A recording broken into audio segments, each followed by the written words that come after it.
ब्रह्मा जी बोले। इसके पश्चात वरांगी ने अत्यंत श्रद्धा और सम्मान के साथ गर्भ धारण किया।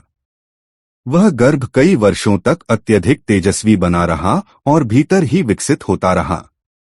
जब समय पूर्ण हुआ तब वरांगी ने एक विशालकाय, परम शक्तिशाली तथा अपने तेज से 10 दिशाओं को प्रकाशित करने वाले पुत्र को जन्म दिया। उस वरांगी पुत्र के जन्म लेने पर, जो देवताओं को पीड़ा देने वाला था, जगत में महाविनाशकारी संकेत प्रकट होने लगे। हे पुत्र, उस समय स्वर्ग, पृथ्वी और आकाश में 3 प्रकार के भयानक अपशकुन उत्पन्न हुए, जो समस्त लोगों को भयभीत करने वाले थे। अब मैं उनका विस्तार से वर्णन कर रहा हूँ। आकाश से भयंकर गर्जना के साथ प्रचंड उल्काएं तथा वज्र गिरने लगे, जिससे समस्त विश्व भय और कष्ट से व्याप्त हो गया। भयंकर तीव्र धारा वाले धूम्रकेतु, धूम्रयुक्त ग्रह उदित हो उठे। पर्वतों सहित पृथ्वी कंपन करने लगी, दिशाएं प्रज्वलित हो उठीं और समस्त नदियां, विशेष रूप से महासागर, क्रोधित होकर उफान मारने लगे। तेजस्वी एवं तीक्ष्ण स्पर्श वाली वायु हिंसक गर्जना करते हुए बहने लगी। धूल उड़ाती हुई आंधी चलने लगी, जिससे वृक्ष उखड़कर इधर उधर गिरने लगे। हे श्रेष्ठ ब्राह्मण, राहु सहित सूर्य और चंद्रमा के ऊपर बार बार रहस्यमयी मंडल पड़ने लगे, जो महान भय एवं अशुभता का संकेत दे रहे थे तथा समस्त सुखों का नाश करने वाले प्रतीत हो रहे थे। उसी समय पर्वतों की गुफाओं से रथ के पहियों के समान गर्जना करने वाली और भय उत्पन्न करने वाली ध्वनियां सुनाई देने लगीं। सियार एवं उल्लू अत्यंत भयावह टंकारयुक्त ध्वनि निकालते हुए अपने मुख से अग्नि उगलने लगे। गांवों के भीतर घुसकर सियारिनें अशुभ एवं अत्यंत डरावनी ध्वनियां निकालने लगीं। कुत्ते चारों ओर गर्दन उठाकर कभी संगीत के समान तो कभी करुण क्रंदन के समान अनेक प्रकार की ध्वनियां करने लगे। हे पुत्र, गधे अत्यंत भयावह स्वर में रेंकते हुए उन्मत्त होकर अपने खुरों से पृथ्वी को खोदने लगे और समूह बनाकर इधर उधर दौड़ने लगे। पक्षी अपने घोंसलों से भयभीत होकर उड़ने लगे। गधे व्याकुल होकर तीव्र स्वर में आवाजें निकालने लगे और उन्हें कहीं भी शांति नहीं मिल रही थी। वन्य एवं पालतू पशु भयभीत होकर, जैसे किसी ने उन्हें सताया हो, अपने बाड़ों और जंगलों में इधर उधर भागने लगे।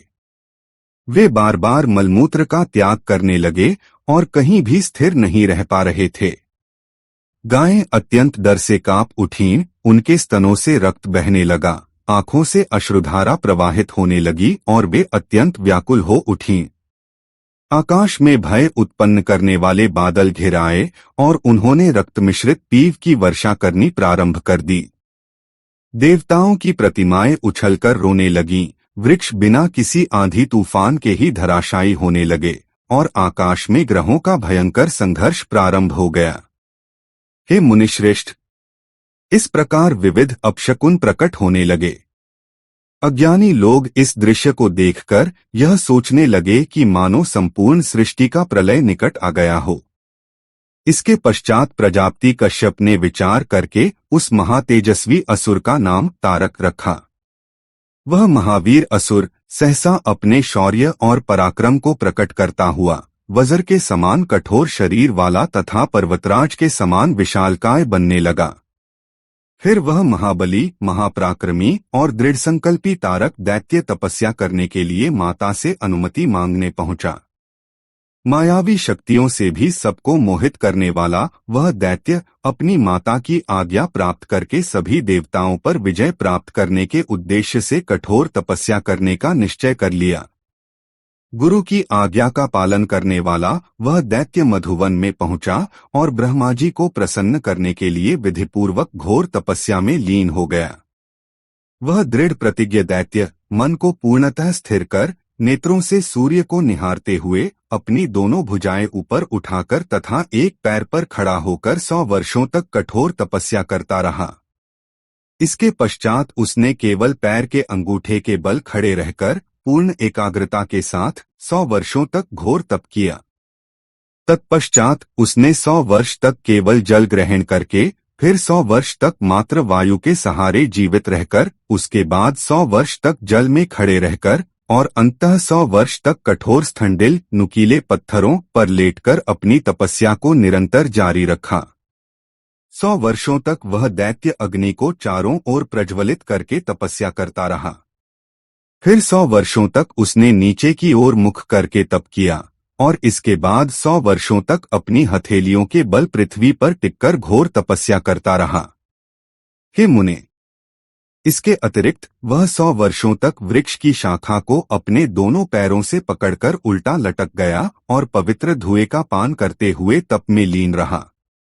इस प्रकार असुरराज ने अपने इच्छित लक्ष्य की प्राप्ति हेतु ऐसा घोर तप किया जिसे सुनकर भी लोगों को असहनीय पीड़ा का अनुभव हो।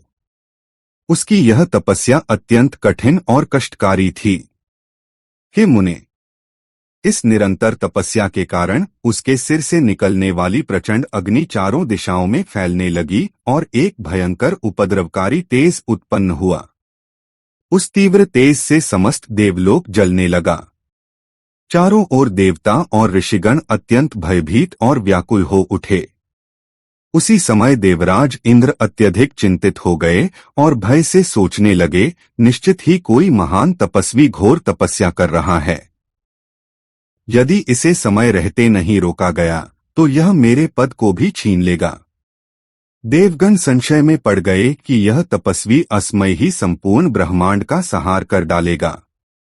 वे किसी भी निर्णय पर नहीं पहुंच पा रहे थे। तब सभी देवता और ऋषि परस्पर विचार विमर्श करके भयभीत और दीन भाव से मेरे लोक में पहुंचे और मेरे समक्ष उपस्थित हुए। उन सभी ने व्यथित हृदय से मेरी स्तुति करते हुए श्रद्धापूर्वक प्रणाम किया और हाथ जोड़कर संपूर्ण वृत्तांत मुझे सुनाया। मैंने उनकी व्याकुलता का कारण समझकर और उनके भय को जानकर उसी स्थान पर जाने का निश्चय किया जहां वह असुर घोर तप कर रहा था, ताकि उसे वरदान प्रदान करूं। हे मुने, वहां पहुंचकर मैंने कहा, हे दैत्य, तुमने अत्यंत घोर तपस्या की है, इसलिए वर मांगो। तुम्हारे लिए कोई भी वस्तु अप्राप्त नहीं रहेगी। मेरे इस वचन को सुनकर वह महान असुर तारक श्रद्धापूर्वक मेरे चरणों में प्रणाम कर मेरी स्तुति करने लगा और फिर उसने अत्यंत कठिन वर मांगा। तारक बोला, हे पितामह, जब आप स्वयं मुझ पर प्रसन्न हो गए हैं तब मेरे लिए कुछ भी असाध्य नहीं रह सकता। इसलिए मैं आपसे एक वरदान मांगता हूँ, कृपया उसे ध्यानपूर्वक सुनिए। हे देवेश, यदि आप मुझ पर प्रसन्न हैं और वास्तव में मुझे वरदान देना चाहते हैं तो कृपया मुझ पर कृपा करें और मुझे 2 वरदान प्रदान करें। हे महाप्रभो, आपके बनाए इस संपूर्ण लोक में कोई भी पुरुष मुझसे अधिक बलशाली न हो। मेरी मृत्यु केवल तब हो जब शिवजी के वीर्य से उत्पन्न हुआ पुत्र देवताओं का सेनापति बनकर मुझ पर शस्त्र प्रहार करे।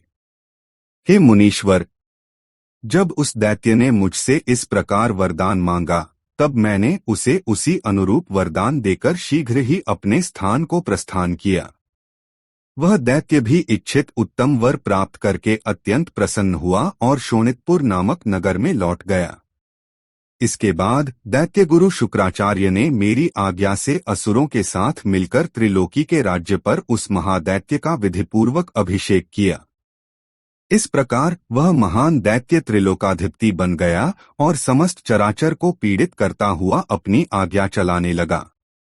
उसने अपनी शक्ति से इंद्र और अन्य लोकपालों के रत्नों को अपने अधिकार में कर लिया। सभी देवताओं ने भयवश स्वयं ही अपने रत्न उसे अर्पित कर दिए। इंद्र ने भय के कारण ऐरावत हाथी उसे समर्पित कर दिया। कुबेर ने 9 निधियां, वरुण ने श्वेतवर्ण के घोड़े, ऋषियों ने कामधेनु और इंद्र ने उच्चाश्रवा नामक दिव्य घोड़ा भी भयवश उसे अर्पित कर दिया। उस असुर ने जहां भी कोई उत्तम वस्तु देखी उसे बलपूर्वक हड़प लिया। इस प्रकार संपूर्ण त्रिलोकी निहसार और शोषित हो गई। हे मुने, भय के कारण समुद्रों ने भी अपने समस्त रत्न उसे अर्पित कर दिए। पृथ्वी बिना जोते बोए ही अन्न उत्पन्न करने लगी और सभी प्रजाओं की इच्छाएं स्वतः पूर्ण होने लगीं। सूर्य उतनी ही तपन देते थे कि किसी को कष्ट न हो। चंद्रमा निरंतर अपनी शीतल किरणों से प्रकाश फैलाता रहा और वायु सदैव सबके अनुकूल प्रवाहित होती रही। उस दुराचारी असुर ने देवताओं, पितरों और अन्य सभी के संचित धन संपत्ति को बलपूर्वक अपने अधिकार में ले लिया। इस प्रकार उसने तीनों लोकों को अपने अधीन कर लिया और स्वयं इंद्र के स्थान पर शासन करने लगा। वह इंद्रियों को वश में रखने वाला अद्वितीय सम्राट बना और अत्यंत अद्भुत रूप से राज्य संचालन करने लगा। उसने सभी देवताओं को उनके पदों से हटा दिया और उनकी जगह दैत्यों को नियुक्त कर दिया। देवताओं को उसने अपने अधीन कर उनके ही कर्मों में लगा दिया। हे मुने, इस प्रकार अत्यंत पीड़ित और असहाय इंद्र तथा अन्य समस्त देवगण अत्यधिक व्याकुल होकर मेरी शरण में आ गए।